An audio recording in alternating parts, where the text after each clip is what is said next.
10.1.1.55/28. So this is our the IP address we're looking at. We know we have a /28. This is our CIDR. So what do? The very first step is we look at as a prefix, which is a /28. We take this /28 and we match it up with the corresponding CIDR in this row C we have. And /28 falls right here. So once you match your prefix with your corresponding CIDR on your cheat sheet, you can go ahead and locate your group size. So our /28 corresponds to a group size of 16. So we have our prefix is a /28.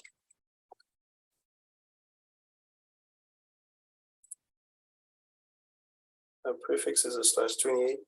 So we have a /28. Now, when we match that up with our group size is 16. So the next step is you match your CIDR to the corresponding group size.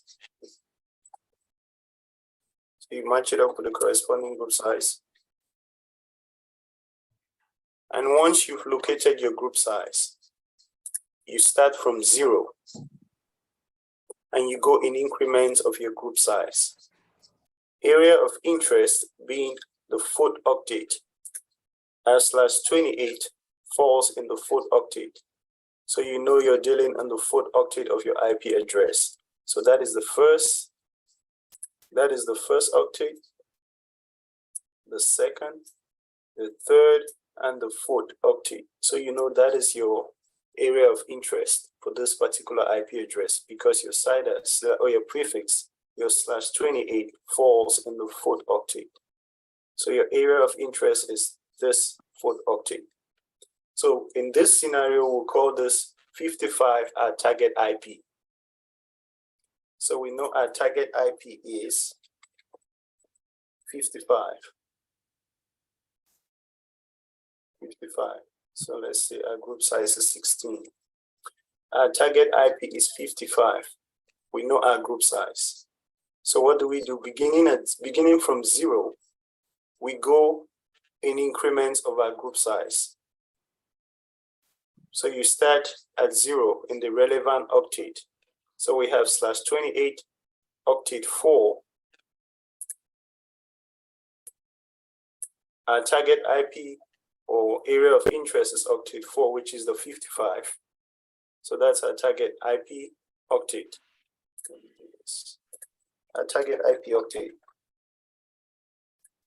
is 55. So we go in increments of our group size from 0.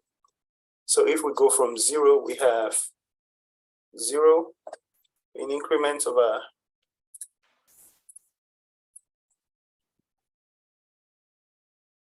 group size.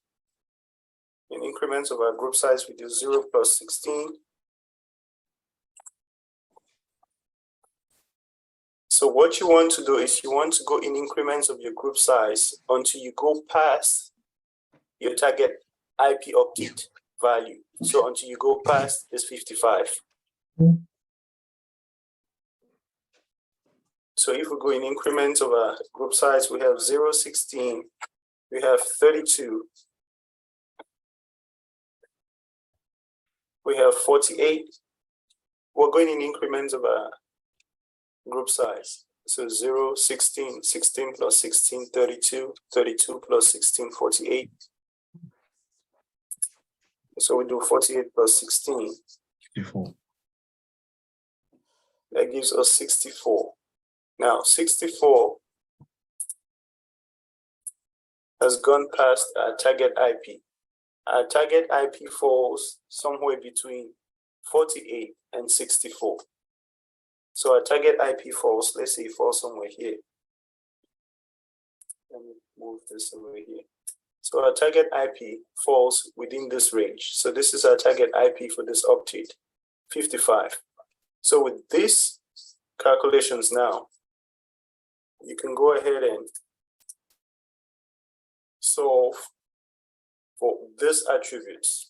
Now, our target IP octet value of 55 falls between 48 and 64. So we can stop at that point. So once we've done that,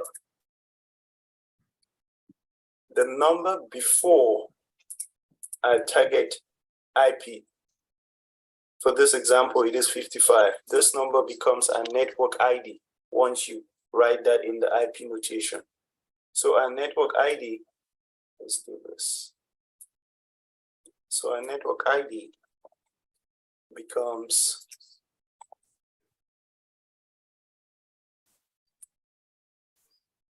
our network ID becomes 10.1.1.48. So the value before our target IP value. So we have 48. So that is 48. And the value after our target IP octet, that gives us our next network. So our next network is 10.1.1.64 using the formulas we had. So we know our group size. We know we're looking at the foot octet. So our group size corresponds to a number of IP addresses. Since we're looking at octet 4. So we have a group size of 16. So that means we have 16 IP addresses. We have 16 IP addresses. And if we're taking off our network and our broadcast, the number of usable IP addresses we have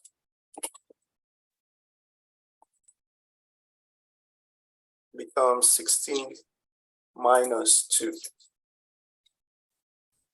So we get 16 minus 2. So we have 14 usable IP addresses. We have 14 usable IP addresses. Now, using our formulas for the other attributes. So our broadcast IP is our next network minus 1. So if we subtract 1 from this, that gives us 10.1.1.1.63. And our first host is a network ID plus 1. We have 10.1.1.49. Yeah. Our last host is our broadcast minus 1. So we have 10.1, yes, you are. .1. .62. Here we go. That's 62. Now, we're not done. We have the CIDR subnet. So we know we're looking at the foot octet under the /28. Our subnet mask for a /28, we have 240. Since our area of focus is the foot octet, that means we do not have anything to do with the first, second, and third octet. As such, those octets stay as 255.255.255. A corresponding subnet mask for a /28 is 240. So we have 240 right here.